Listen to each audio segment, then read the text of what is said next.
வணக்கம் நேயர்களே, நான் உங்கள் மணிகண்டன் பிரபாகரன். பக்தி யுகம் சேனல் மூலியமா உங்க சந்திக்கலாம். மிக்க மகிழ்ச்சி. இன்னைக்கு சீஃப் கெஸ்டா யார் வந்திருக்காங்க பாத்தீங்கன்னா ஜேஎம்எஸ் ஐயா வந்திருக்காங்க. ஃபர்ஸ்ட் ஆஃப் ஆல் அவர் வெல்கம் பண்ணிடலாம். வணக்கங்க ஐயா. வணக்கம். கடந்த எபிசோட்ல சூப்பரா போயிருந்தது. அந்த வரிசையில் இன்னைக்கு பார்க்கக்கூடிய லக்னம் மிதுன லக்னம்.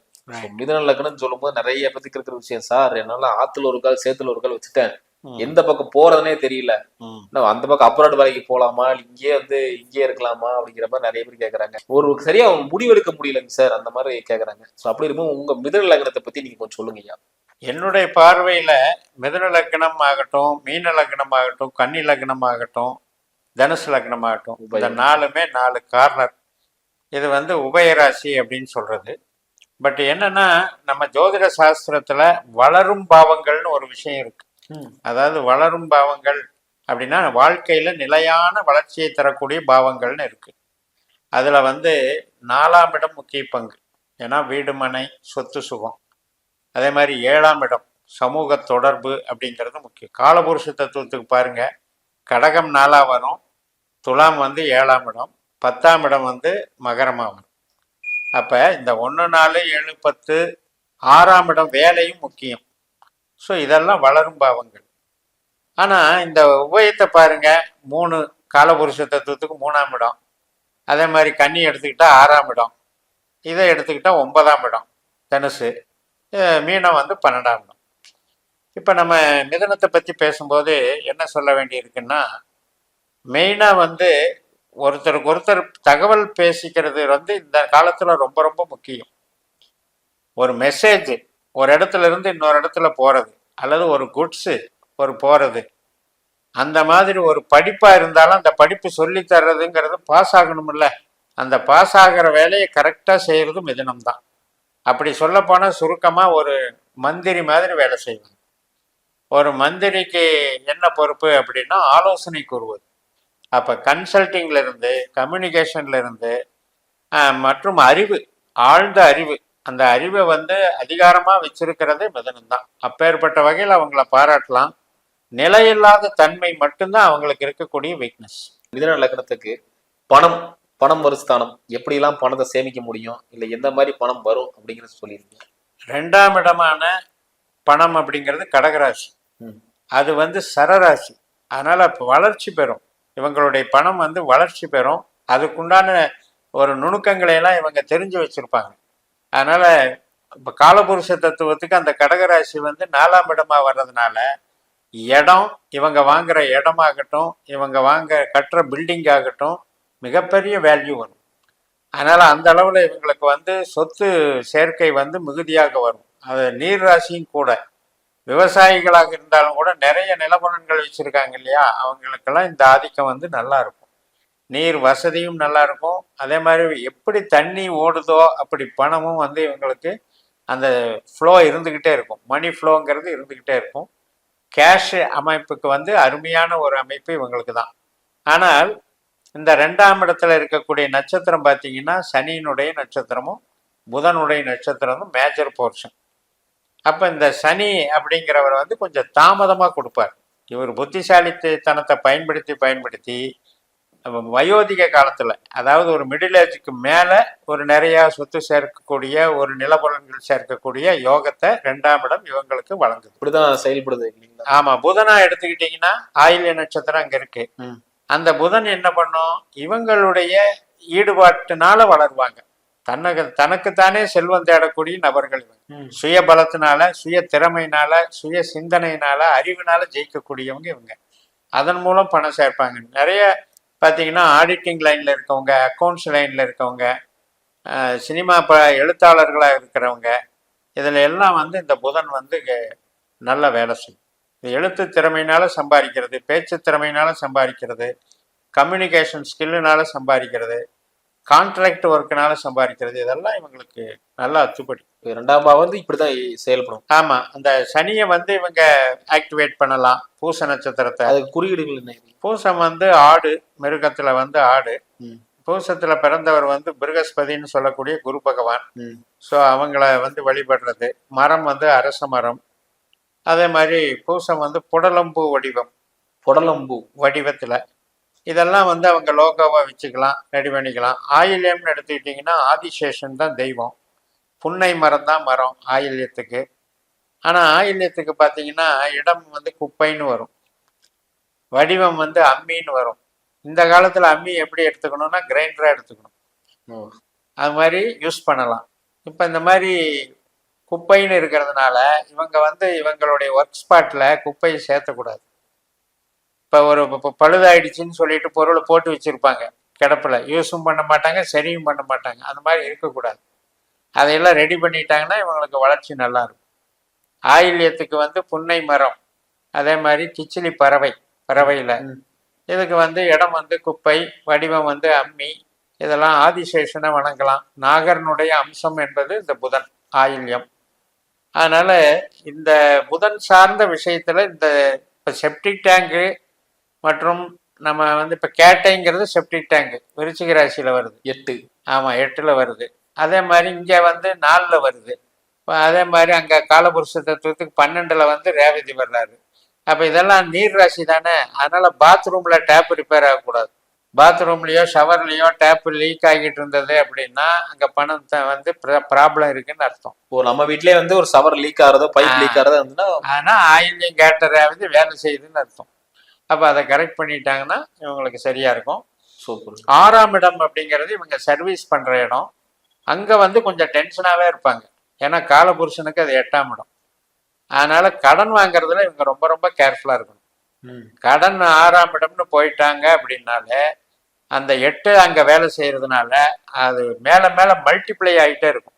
கடன் வந்து குட்டி போட்டுக்கிட்டே இருக்கும், வட்டி குட்டி போடுதுன்னு சொல்ற மாதிரி ரொம்ப டார்ச்சரை கொடுக்கும். நிறைய பேர் கமெண்ட்லேயே போடுறாங்க, கடன் வாங்கி பிரச்சனையாயிருச்சு, நண்பர்கள்ட்ட வாங்கினேன், அது இது வந்து சேரல, நம்மளும் வாங்கியிருந்தோம், அது கொடுக்க முடியாம இருக்கு, சங்கடம் ஆயிடுச்சுங்கிறாங்க. ஏனென்றால் அந்த 8ஆம் இடம் என்பது ஒரு சோதனையை தர்றதுக்கு அது கடன் தான், அது வடிகால வச்சுக்குது. கடன் மூலமா தான் நீ துன்பத்தை அனுபவிக்கணும்ன்ற இந்த இயற்கையே அங்க வச்சிருக்கு. அதனால அதுல கவனம் செலுத்தணும். வேலை சர்வீஸ் பண்ற இடத்துல வந்து இவங்களுக்கு இதையே ஆக்டிவேட் பண்ணா போதும். ஆனா அங்க என்னவா வரும்னா அனுஷ நட்சத்திரமா வரும், கேட்ட நட்சத்திரமா வரும். அனுஷம் அப்படிங்கிறது மகிழ மரம், அனுஷம் அப்படிங்கிறது வந்து பனைபடு பொருட்கள், அதாவது முடப்பனை தான் அதுக்கு உண்டான வடிவம். அது மாதிரி மித்திர தேவதை. இப்ப மித்திரன்னா என்னன்னா ஃப்ரெண்ட்ஸுங்க. இப்ப நீங்களே சொன்னீங்க இல்லையா, ஃப்ரெண்ட்ஸுங்கிட்ட காசு வாங்கிட்டு, அந்த மித்திரனுங்கிறது ஃப்ரெண்ட்ஸு. அப்ப அந்த இடம் வந்து நமக்கு ஒரு செக் பாயிண்ட் வச்சிருக்கு. யோசிச்சு தான் நம்ம ஃப்ரெண்ட்ஸுக்கிட்ட அந்த குடுக்கல் வாங்கல் பண்ணணும் அப்படிங்கிறத வச்சிருக்கு. அதே மாதிரி கேட்டைன்னா தெய்வம் வந்து இந்திரன், தேவதை வந்து இந்திரன். இப்ப கேட்டைக்கு வந்து இந்த மாதிரி own out points, septic tank, இந்த கழிவு இதுகள்லாம் பார்த்துக்கணும். புதனுடைய ஆதிக்கத்துல இருக்கிறது. அப்ப இந்த கேட்டையில வந்து கேட்டைக்கு உண்டான அமைப்பு வந்து இந்த இந்திரன் பேர் இருக்கவங்களை எல்லாம் இவங்க வந்து பயன்படுத்திக்கலாம். இப்ப நாகேந்திரன், இந்த மாதிரி பேர் மகேந்திரன், இந்த மாதிரி பேர்லாம் இருக்கு இல்லையா, அந்த இந்திரன்கிற பேர் வந்து இவங்களுக்கு சூட் ஆகும். அதாவது 6ஆம் இடம் என்பது இவங்க வந்து இப்ப மகேந்திரா ஒரு கம்பெனி இருக்குன்னு வைங்க, அங்க போய் வேலை செய்யறதுக்கு அந்த லிங்க் வந்துடும். இப்ப வந்து ஒரு வாகனம் எடுத்தா கூட அந்த மகேந்திரா வாகனம் வந்து இங்க சூட் ஆகும். அப்ப 6ஆம் இடம் என்பது இவங்களுக்கு வந்து சர்வீஸ் பண்ற இண்டஸ்ட்ரியா இவங்க பயன்படுத்துறதுக்கு இதையெல்லாம் பயன்படுத்திக்கலாம். இதே இப்ப சொந்த தொழில் பண்றாங்கன்னா இவங்களுக்கு நிலையா இருக்கிறது இல்லை. காரணம் அது உபயராசி, 10ஆம் இடம் உபயராசி. அப்போ ஒரே ஃபீல்டில் இருக்க முடியாது, ஒரே இடத்துல தொழில் செய்ய முடியாது. அப்படி இருக்கும்போது இவங்க பெரிய லம்சமான அமௌண்ட்டை அங்கே இறக்கக்கூடாது. ஏன்னா காலபுருஷனுக்கு 12ஆம் இடம் தான் மீனராசி, அது போய் இவங்களுக்கு 10ஆம் இடமா வருது. அப்படி இருக்கும்போது என்ன ஆகும், தொழில்னாலேயே விரையுமாயுது. அப்ப சொந்த தொழில் தேர்ந்தெடுக்கிறதுல ரொம்ப ரொம்ப கவனமா இருக்கணும். அங்க இருக்கிற ரேவதி அப்படிங்கிறது வந்து ரங்கநாதனை குறிக்கிறது, தேவதையில இலுப்பை மரத்தை குறிக்கிறது, அது பூஞ்சோலையை குறிக்கிறது, வடிவம் வந்து ஓடத்தை குறிக்கிறது. இந்த சிம்பிள் எல்லாம் இவங்க லோகோவா வச்சுக்கலாம், வச்சுக்கிட்டாங்கன்னா டெவலப் ஆவாங்க. யானை மிருகத்துல வந்து பெண் யானையை குறிக்கிறது ரேவதி. அப்ப அதே மாதிரி நம்ம உத்திரட்டாதி எடுத்துக்கிட்டிங்கன்னா நம்ம ஆல்ரெடி பேசியிருக்கோம், காமதேனு, பால் பசு, இதெல்லாம் வந்து ஆக்டிவேட் பண்ணலாம். உத்திரட்டாதிங்கிறது அக்னி மூலை இடத்துக்களை. அப்ப அக்னி மூலைன்னா இப்ப உணவு தொழில் பண்றவங்களுக்கு சிறப்பா இருக்கும். பேக்கரி இந்த மாதிரி உணவு தொழில் பண்றாங்க, அவங்க ஒரே இடத்துல ரொம்பலாம் வருஷம் இருக்க மாட்டாங்கல்ல, அது மாதிரி எல்லாம் மாறிக்கும். ஸோ அதனால இவங்க தேர்ந்தெடுக்கிற தொழிலை வந்து சீசனபிள் பிஸ்னஸாக பண்ணிட்டு அதுக்கு தகுந்த இன்வெஸ்ட்மெண்ட் மட்டும் போட்டுக்கணும். ரொம்ப அதிகமான இன்வெஸ்ட்மெண்ட்டு, பெரிய நிறுவனம் அப்படிங்கிறது மிதுன லக்னக்காரர்களுக்கு நிலைக்கணும் அப்படின்னா டைஅப் வச்சுக்கணும். யாரையாவது பார்ட்னர்லேயோ டைஅப்லேயோ போட்டுக்கிட்டா தான் பரவாயில்ல, இல்லைன்னா இந்த டிஸ்டர்பன்ஸ் இருக்கு. தொழிலை பத்தி பேசிட்டோம், வேலையை பத்தி பேசிட்டோம். அடுத்து வந்து திருமணம் வந்து இன்னைக்கு பெரும் பிரச்சனையாவே இருக்கு. இவங்க மிதுனம் அதிகமாவே வந்துட்டு நாங்க டிவோர்ஸ் வாங்கல, பிரிஞ்சிருக்கோம், ஆனா எங்களுக்கு வந்து ஒரு உடன்பாடு இல்லை அப்படிங்கிறாங்க. நிறைய பேர் டிவோர்ஸும் ஆயிருக்கு, கல்யாணமே அமையலைங்கிறாங்க. எதனால இந்த மாதிரி? மிதுனத்தினுடைய தன்மையே ரெட்டை. அந்த சிம்பலே வந்து ரெட்டைன்னு அர்த்தம். அப்ப அங்க வந்து டபுளுங்கிறது இருக்கு. அதாவது 2 வாழ்க்கை, 2 மனைவி அல்லது 2 கணவர்கள், இந்த மாதிரி இரட்டை தார தோஷம்னு நம்ம அந்த காலத்துல ஜோதிடர்கள் சொல்லுவாங்க. தார தோஷம்னா என்ன அர்த்தம்னா டபுள்னு அர்த்தம் அப்படிங்கிற அளவில். அப்ப இது குருவினுடைய வீடா இருக்கு. 7ஆம் இடம் வந்து குருவினுடைய வீடா இருக்கு, தனுஷ். ஆனா அங்க இருக்கிறவரு சுக்கிரனா இருக்காரு. அப்ப இந்த சுக்கிரன் யாரு? இவருக்கு வந்து மிதனத்துக்கு வந்து 5ஆம் அதிபதி. அப்ப ரொம்ப வந்து இன்வால்வ் ஆகி விரும்பி கல்யாணம் பண்றதுக்கு உண்டான ஒரு ஈடுபாட்டை எல்லாம் கொடுத்துருவாங்க. லவ் மேரேஜ் மேக்சிமம் கொடுத்துருவாங்க. அப்படி சுக்கிரன் வலுத்து இருக்கும் போது நடந்துரும், அது ஒன்றும் பிரச்சனை இல்லை. பட் அங்க கேது இருக்காரு பாருங்க. இப்ப இவங்களுக்கு வந்து செவ்வாய் நட்சத்திரத்துல லக்னம் அமைஞ்சாலோ முதல் 4 பாதத்துல, அதாவது மிருகசிரீஷம் 3 4, திருவாதிரை 1 2, இதுல அமைகிறவங்களுக்கு தான் இந்த கேது வந்து லாக் ஆயிரும். 7ஆம் இடத்துல கேது லிங்க் ஆகிறதுனால, இந்த கேது ஏற்கனவே நான் சொல்லியிருக்கேன் நறுதி மூளை அப்படின்ட்டு, ராட்சச குணம் அப்படின்ட்டு. அதே மாதிரி தோற்றத்திலையும் சரி உருவத்திலையும் சரி வித்தியாசமான ஒரு உருவ அமைப்பு கொடுத்துரும்.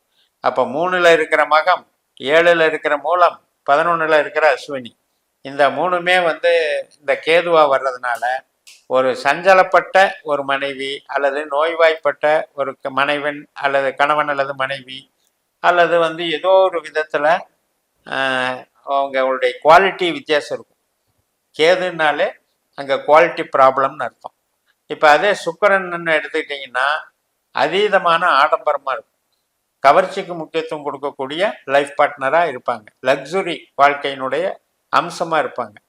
பட் சந்தோஷமான வாழ்க்கை அமைந்தாலும் கூட இவங்களுடைய தேடுதல் வந்து இப்படி பார்க்குறவங்களையெல்லாம் விருப்பப்பட்டுக்கிட்டு இருந்தால் என்ன பண்ணுறது? ஏன்னா அந்த மைண்ட் அப்படியே என்கேஜ் பண்ணிகிட்டே இருக்கும். இவங்க மைண்டில் இருக்கிறது யாருன்னா ராகு. லக்னத்தில் இருக்கிற ராகுவும் 5ஆம் இடத்துல இருக்கிற ராகுவும் 9ஆம் இடத்துல இருக்கிற ராகுவும் அவங்க தூண்டி விட்டுக்கிட்டே இருப்பாங்க. அதாவது ராகு என்பது அதீத காமம்னு அர்த்தம்.